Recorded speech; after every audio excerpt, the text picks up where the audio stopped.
ये जो लोग वहां पे आए हैं एहतजाज करने के लिए, ये कौन लोग हैं? ये आशिक रसूल हैं। ये इश्क की आग में जलते हुए आए हैं।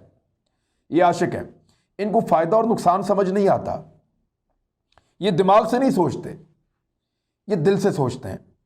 और ये आशिक रसूल हैं। आप इनको ज़बरदस्ती गिरफ्तार कर लेंगे, इनको मारेंगे, इनको घरों में बंद कर लेंगे, इनको वापस इनके घरों पे आप भिजवा देंगे, आप कुछ भी कर लेंगे, इनके दिल से आप नबी अकरम सल्लल्लाहु अलैहि वसल्लम की मोहब्बत आप नहीं निकाल सकेंगे।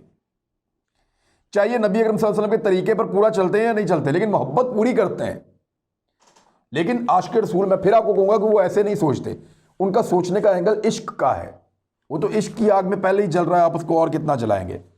और वो और तरह सोचता है, तो आप उसको कसूरवार करार नहीं दे सकते, क्योंकि रियासत के ऊपर इन लोगों ने अटैक किया है, रियासती इदारों को और आम लोगों की इमलाक को नुकसान पहुंचाया। यानी ये इश्क नबी में कैसे अंधे हो गए कि इन्होंने गरीब का रिक्शा ही जला दिया, गरीब की रेडी जो है उसको लूट लिया।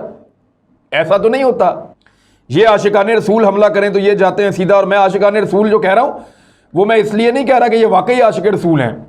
आशिक रसूल क्या ऐसे होते हैं? YouTube पर गुगली टीवी देखने के लिए youtube.com की सर्च बार में गुगली टीवी टाइप करें। गुगली टीवी के पेज पर सुर्ख रंग के सब्सक्रिप्शन वाले बटन पर क्लिक करना ना भूलिए। YouTube पर अपलोड होने वाली वीडियो से बाखबर रहने के लिए बेल आइकॉन पर क्लिक कीजिए। आपको हर नई आने वाली वीडियो के बारे में नोटिफिकेशन मौसूल हो जाएगा।